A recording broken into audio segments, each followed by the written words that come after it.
This is the elementary school I went to for 7th and 8th grade. So as a kid, I never stayed in a school long enough, I guess, to make friends. Because kindergarten, I went to one school. 1st grade, I went to another school. 2nd and 3rd, I went to one school. 4th and 5th, another school. 6th grade, one school. And then 7th and 8th was this school. This is school number 8 in Paterson, New Jersey. 7th grade was like that turning point for me, where I went from like an okay kid to like not such a good kid. I got in a lot of trouble 7th. I even got left back in 7th grade. The principal, the following year, I was in a 7th grade class, 1st semester. She went and snatched me out and put me in 8th grade.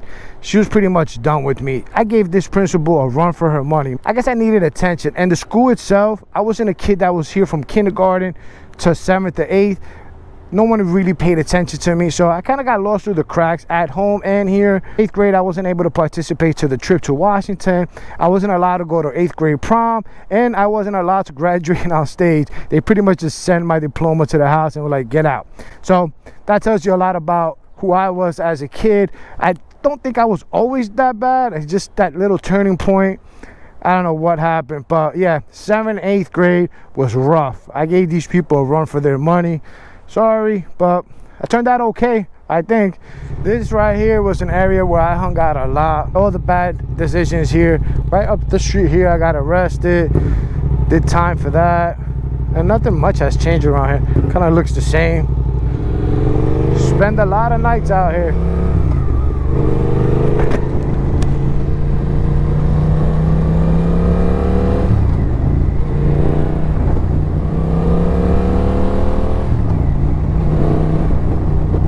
Paterson Great Falls. It's beautiful here, man. Something that you don't appreciate when you're a kid. I lived right in the city and never really cared for it. It's John F. Kennedy High School. This is the high school that I attended for freshman year.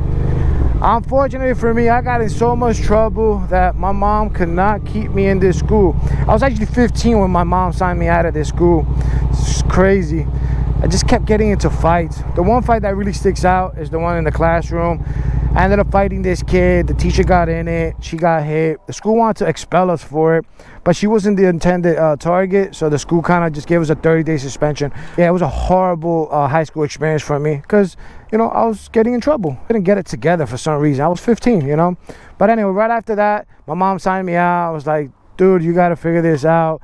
But there was no like alternative for me. Like there was no program. There was no other school that they were going to try to put me into. She just signed me out and like, that's it, you know? So I ended up figuring it out. Obviously, you guys see me now in my 40s, but it was crazy, you know, that my mom or my parents actually, because my dad was in the picture too, they never really kind of figured out what else to do with me. So we'll get into that, what I did after they signed me out at another video, and I'll kind of run down how all that happened. Yeah, but I'm a high school dropout. I turned out okay, I think.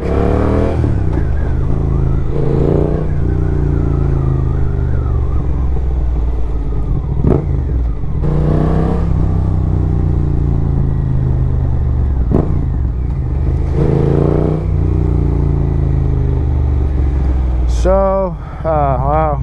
September last year, let's talk about this a little bit here. Where were we at? Albion Ave and Total Ave. So, some of you may or may not know, my mom passed away in December of 2024. But the last time I saw her was in September of 2024 for her 76th birthday. My mom ended up living here. It's crazy how, you know, sometimes the illusion of people be like, oh, these people got money, they live. No. My mom was 76 years old and she lived in this little apartment.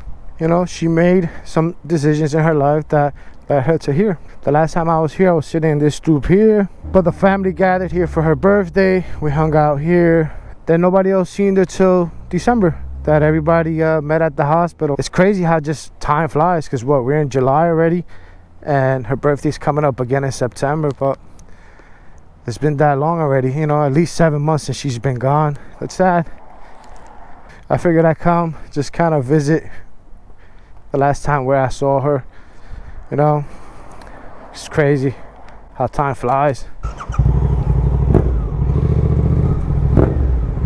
Hinchcliffe Stadium, $1 million something renovation.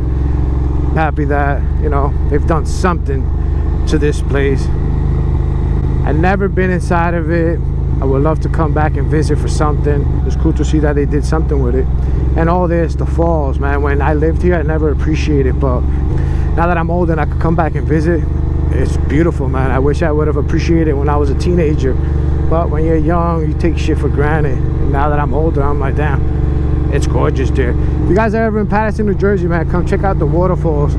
You'll love it. Maybe check out the stadium. So that's where the Passaic County Jail used to be. That's crazy. So the state prison that I went to was Bordentown State Prison. That's closed. And the county jail that I was in at some point in my life, it's gone too. It's crazy how the way the universe works. All that stuff is gone. Happy to see that county jail go. As a kid, I always used to see it when I used to drive out with my mom. So I had this infatuation with the county jail. Like, I wonder how it worked. I used to hear a lot of my friends always saying, oh, my brother just came home. And I don't know, it's just a reminder of, like, the county jail's right there on Main. You look at it, I don't know, I almost like feel like I manifested that in my life. I never thought I'd leave here. This is all I ever knew. I thought I'd be here forever. Sometimes you just gotta change your environment for you to change, you know? So for me, going to prison was the best thing that ever happened to me. It opened my eyes to, like, wow, there's other stuff that I could do. And I don't know, it just changed something in me that I'm like, hey, you know what? I want more. And I'm gonna try to do more, you know? So I didn't come back to this. I needed that change. And sending me away was the best thing that ever happened, to be honest. If not, I don't know. I don't know where I'd be at today. It's looking good, right?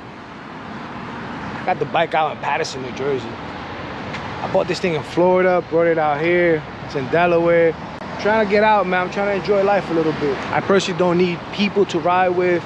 Like, I could ride by myself. As a kid, I played here a lot. It looks nice now. They fixed it up. I think that once you get to an adult, you forget to, like, walk around. I barely walk. I get into my car, I get back off my car, I ride a bike. I gotta get this heart pumping a little bit. I used to have a friend that lived in this building. His name was Claude. I don't know whatever happened to Claude, but I don't think I've ever seen him as an adult. That was many, many years ago. I had a friend that lived here. He was actually a really good friend of mine. Someone I consider even like a best friend. And we stayed friends, I think, until like our 20s. Maybe late 20s, yeah, around there. And then, I don't know, it's life. You outgrow people, you know? Sometimes you gotta let people go in order for you to grow.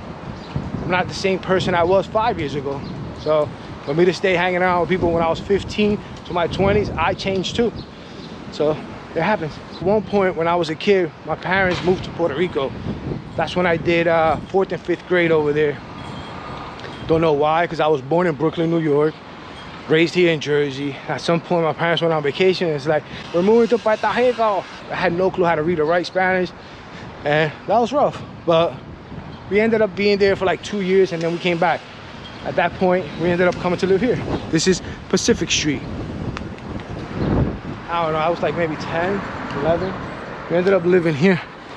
3rd floor apartment, right there. See that AC over there? That was our apartment. We lived there. My sister had her suite 16 here. Look at this place. It didn't look like that. This is where I lived for a couple years.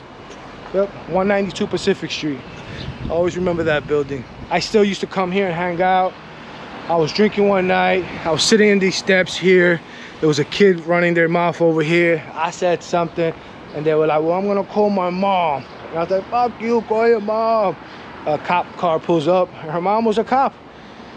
So her and her little brother were outside talking shit. Her mom pulled up, locked my ass up for what? Drinking in public. I had a beer on me, whatever. So yeah, that ended up happening. And then I had a friend that lived there on the 1st floor, and his mom came out and was defending me and was like, no, leave him alone, leave him alone. But she locked her up too. So we both ended up going to jail. My boy's mom was a G though. She went down with me, saw her the next day in court. Always felt bad for that, because I don't think I seen her after that. I don't know what happened to her. I know I got a fine. My mom had a station wagon, so on street cleaning days, she would ask me to go move it from one side to the other. So I would just drive it up the hill, go around the block, and then park it on the other side. I would grab some of my friends if they were outside and be like, come on, get in. And we would blast the music while we went around the block. I was like 12, 13. You can't do that shit these days, man. The cops catch you, you're in trouble. Sometimes I question, like, how am I still here? Because you see this street right here, Levine.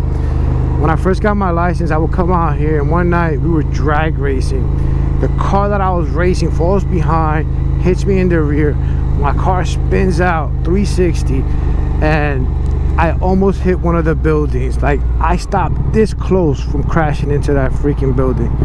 It's so crazy, man. It's like something's always watching over me. I've gotten real lucky in life. I don't know if it's luck, or maybe somebody's just watching over me. I don't know what to say, but it's just crazy how that night everything could have went bad, and everything just stopped right there and then. So very fortunate, man. A lot of stuff has happened to me that I'm like, damn, I can't explain it. If you think being signed out of high school at 15 years old is crazy, stay tuned for the next episode. I'm going to talk about what I did after being signed out of high school. Where did I go? What did I do? If you are interested, make sure you hit that subscribe, that notification button, and then stay tuned for the next video. I'll catch you guys on the next ride.